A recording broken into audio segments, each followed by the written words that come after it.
আসছি পরের খবরে। ছত্তিশগড় ওড়িশা সীমান্তে এনকাউন্টারে 12 জন মাওবাদী নিহত।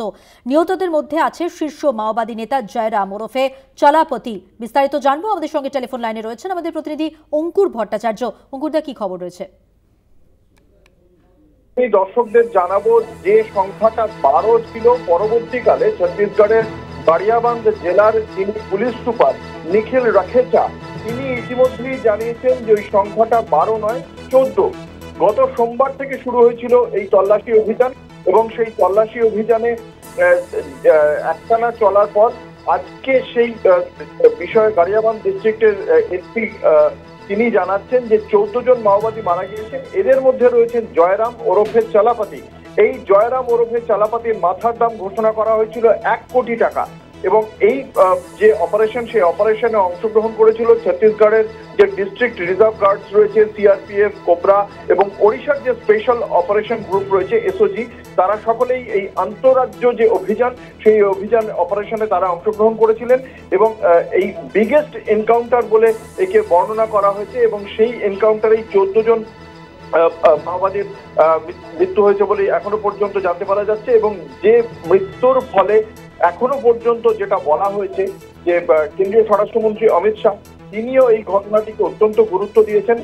তিনি তার সমাজ মাধ্যম এক্স হ্যান্ডেলে তিনি খুব স্পষ্টভাবেই জানিয়েছেন এটা একটা অত্যন্ত বড় সাফল্য। এর আগেও বারংবার যেটা বলা হয়েছিল যে মাওবাদীদের বারংবার করে আবেদন জানানো হয়েছিল যে তারা যাতে সমাজের মূল স্রোতে ফিরে আসেন, কিন্তু সেই যারা ফিরবেন না তাদের চরম পরিণতি সম্মুখীন হতে হবে।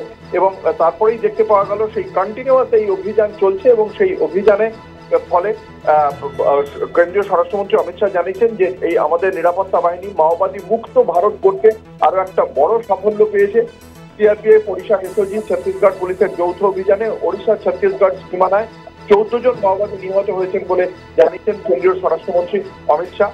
সোমবার রাতে তল্লাশি অভিযানের সময় হঠাৎ করে বাহিনীকে লক্ষ্য করে গুলি চালাতে থাকে মাওবাদীরা, তাদের ঘিরে ফেলে পাল্টা জবাব দেয় যৌথ বাহিনী। দুপক্ষের মধ্যে দীর্ঘক্ষণ এই গুলি লড়াই চলে, তাতেই এই 14 জন মাওবাদী নিহত হয়েছেন। কিন্তু সব মিলিয়ে তারা দলে কতজন ছিলেন সেটা সুনির্দিষ্টভাবে জানানো হয়নি এখনো পর্যন্ত অভিযানের পক্ষ থেকে, নিরাপত্তা রক্ষীদের পক্ষ থেকে। তবে এখনো পর্যন্ত ওই এলাকায় যে জঙ্গল, সেই জঙ্গলে মাওবাদীদের খোঁজে তল্লাশি চালানো হচ্ছে।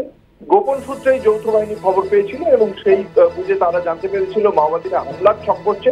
তারপরেই এই অভিযান শুরু হয়।